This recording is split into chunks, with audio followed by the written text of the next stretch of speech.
குழந்தை ஓடி வருகிறது.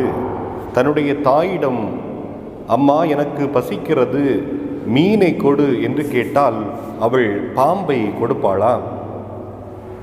மகன் ஓடி வருகிறான், அம்மா எனக்கு பசிக்கிறது, முட்டையை கொடு என்று கேட்டால் அவள் தேளை கொடுப்பாளா? இல்லை. எல்லா தாய்மார்களும் தன்னுடைய குழந்தைகள் மீது அந்த அளவுக்கு அளவு கடந்த விதத்தில் அவர்கள் மீது கரிசனை, அன்பு, இரக்கம் கொண்டிருக்கின்றார்கள்.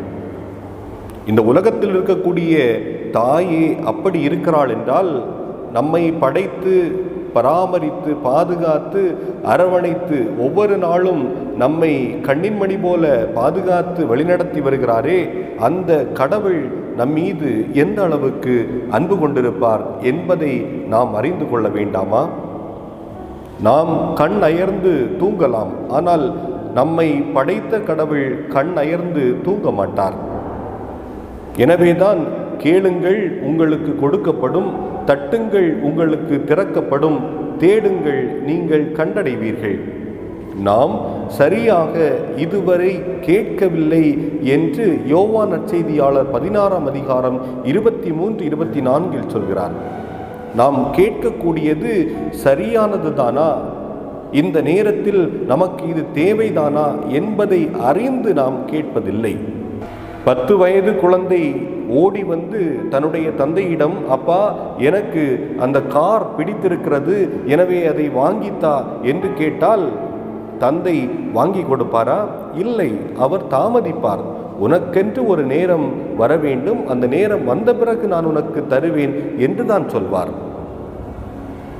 நமக்கு என்ன தேவை என்பதை அறிந்த கடவுளாக இருக்கிறார்.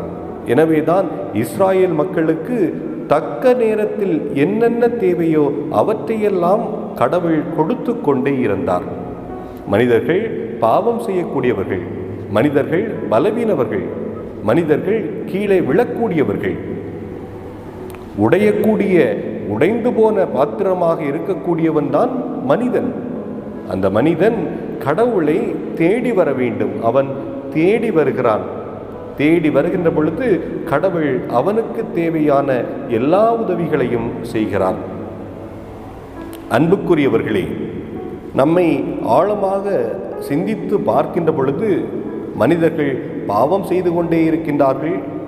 இவர்களை அழிக்க வேண்டும் என்ற எண்ணம் ஒரு கட்டத்தில் கடவுளுக்கு கூட வருகின்றது. எனவே ஆபிரகாம் இந்த மக்களின் பாவங்களையெல்லாம் தன் மேல் எடுத்துக்கொண்டு, ஆண்டவரே 50 நீதிமான்கள் இந்த இடத்தில் இருந்தால் அந்த 50 நீதிமான்களின் பொருட்டு அவர்களை எல்லாம் அழிக்காமல் விட்டுவிடுவீரோ?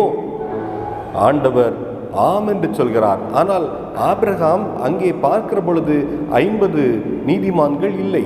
ஒருவேளை 40 நீதிமான்கள், 30 நீதிமான்கள், 20 நீதிமான்கள், ஏன் ஆண்டவரே 10 நீதிமான்களின் பொருட்டு இந்த மக்களை அழிக்காமல் விட்டுவிடுவீரோ என்று கேட்கக்கூடிய ஆபிரகாமின் மனத்தை கடவுள் புரிந்து, ஆபிரகாம் கேட்டதால் கடவுள் அழிக்க வேண்டும் என்ற எண்ணத்தையும் அவர் மாற்றிக்கொள்கிறார்.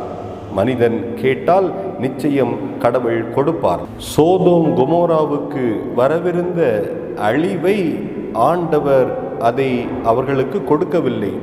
மனிதர்களை அழித்துவிடக்கூடிய பண்பு ஆண்டவரிடம் நிச்சயமாக இல்லை. எனவேதான் எரேமியா 5ஆம் அதிகாரம் 1ஆம் வசனத்திலே, யார் யாரெல்லாம் உண்மையாக வாழ்கின்றார்களோ, நீதியின்படி தங்களுடைய வாழ்வை மாற்றிக்கொள்கிறார்களோ, அவர்களை தேடி சென்று, ஒருவேளை அவர்கள் பாவம் செய்திருந்தாலும் தவறு செய்திருந்தாலும் அவர்களை நாங்கள் தேடி சென்று அவர்களை மன்னிப்போம் என்று விரலில் மோதிரம் கடவுள் கூறுகிறார்.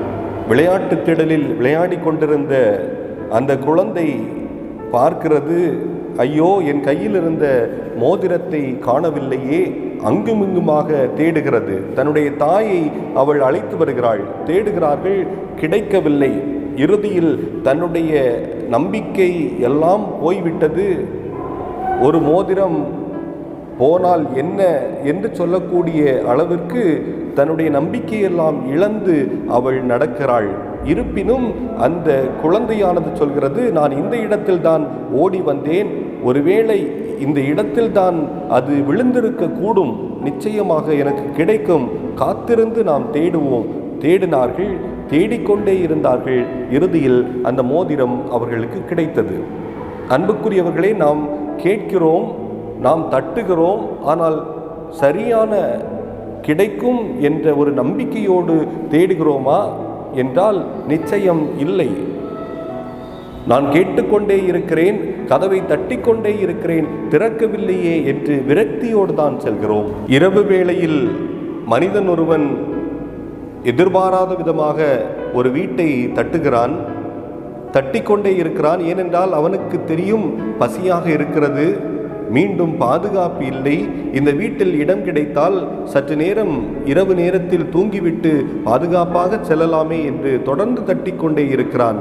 எனக்கு பசியாக இருக்கிறது, ஏதாவது உணவு கொடு என்று கேட்கிற பொழுது வீட்டில் இருக்கக்கூடியவன் சத்தமாக சொல்வான், நான் கதவை பூட்டிவிட்டேன், என்னுடைய குழந்தைகள் தூங்கிக் கொண்டே இருக்கிறது, வெளிக்கதவுகளும் அடைக்கப்பட்டிருக்கிறது, என்னால் வந்து உனக்கு தேவையானதை கொடுக்க முடியாது என்று சொல்கிறான்.